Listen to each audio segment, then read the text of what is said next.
Valmik कराडला supreme कोर्टानं चांगलाच दणका दिलाय, असा की आता त्याचा तुरुंगातला मुक्काम हा जवळपास वर्षभराने वाढलाय। आता सुप्रीम कोर्टात असं नेमकं काय घडलं समजून घेण्यासाठी व्हिडिओ शेवटपर्यंत पहा।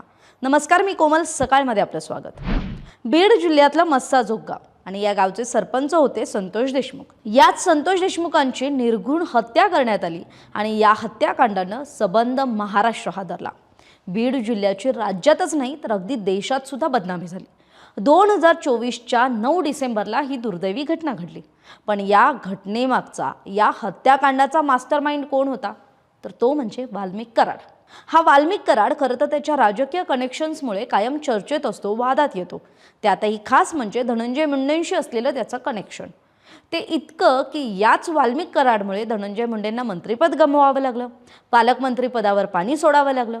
तरी आता संतोष देशमुख हत्याकांड प्रकरणी वाल्मिक कराडच्या नावानं दोषारोप पत्र सुद्धा बीडच्या विशेष न्यायालयात सादर करण्यात आलंय। तरी सुद्धा संतोष देशमुख हत्या प्रकरणाशी माझा संबंध नाही, मला यातून दोषमुक्त करा, अशी मागणी वाल्मिक कराडची आहे।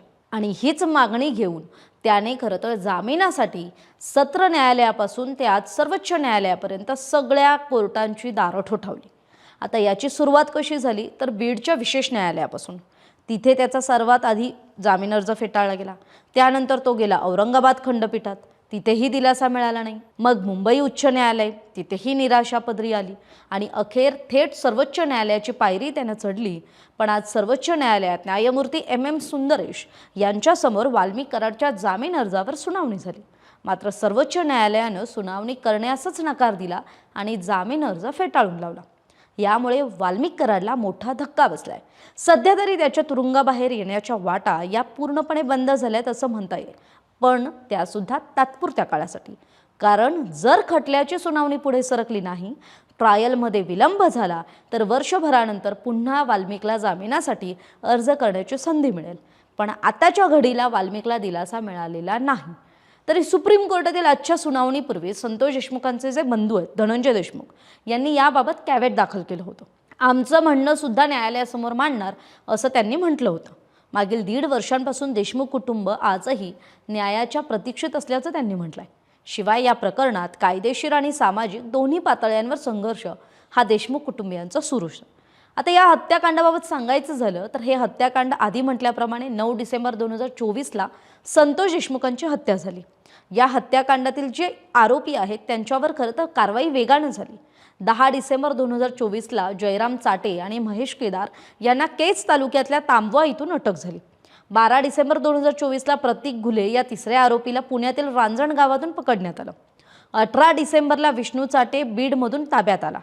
4 जानेवारीला सुदर्शन घुले आणि सुधीर सांगळे यांना पुण्यातून अटक करण्यात आली। सिद्धार्थ सोनावणेला कल्याणमधून अटक झाली। आणि मग या संपूर्ण प्रकरणातील जो एकमेव आरोपी आहे कृष्णा आंधळे, तो मात्र अजूनही फरार आहे। पोलीस त्याचा शोध घेत आहेत। तपास यंत्रणांना अजूनही त्याचा सुगावा लागलेला नाही।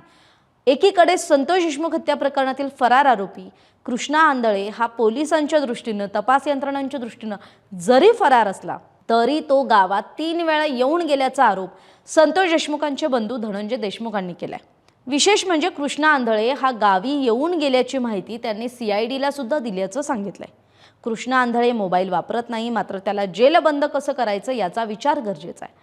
आमच्या कुटुंबाला या आरोपीपासून धोका आहे। हे आरोपी सैतानी वृत्तीचे असून कृष्णा आंधळेला अटक करून त्याची धिंड जिल्हाभरात काढावी अशी मागणी धनंजय देशमुखांची आहे। त्यामुळे आता कृष्णा आंधळेचं प्रकरण हे ताजं असतानाच, याविषयी खरं तर तपास यंत्रणांवर प्रश्नचिन्ह उपस्थित केलं जात असतानाच सुप्रीम कोर्टात वाल्मिक कराडनं धाव घेतली होती आणि त्याला सुप्रीम कोर्टानं मात्र मोठा झटका दिला।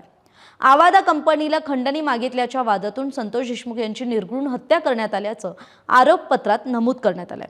खंडणी, ॲट्रॉसिटी, हत्या या तिन्ही घटनांचा खरं तर आरोपपत्रात एकत्रितरित्या उल्लेख करण्यात आलाय। मस्साजोगचे सरपंच संतोष देशमुख यांच्या हत्येनं केवळ एका कुटुंबाला नाही तर स्थानिक स्वराज्य संस्थांच्या ज्या निवडणुकांमधून लोकप्रतिनिधी निवडून येतात त्यांच्या सुरक्षेचा सुद्धा प्रश्न उपस्थित झालाय। त्यामुळे आता सर्वांचं लक्ष आहे ते पुढच्या ट्रायलवर। आरोपींना शिक्षा होते का, फरार आरोपी कधी सापडतोय, हा कटला म्हणजे केवळ एका गावाचा नाही आहे तर न्यायव्यवस्थेची आणि कायदा सुव्यवस्थेची मोठी कसोटी ठरवणार आहे। आपल्याला याविषयी काय वाटतंय? आपली मतं कमेंट करून जरूर कळवा। महाराष्ट्रातील सर्व बातम्यांचे विश्वासार्ह व्यासपीठ. सकाळच्या सर्व सोशल मीडिया प्लॅटफॉर्मला लाईक, फॉलो आणि सबस्क्राईब करा. तसंच सर्व नोटिफिकेशनसाठी बेल आयकॉन प्रेस करायला विसरू नका.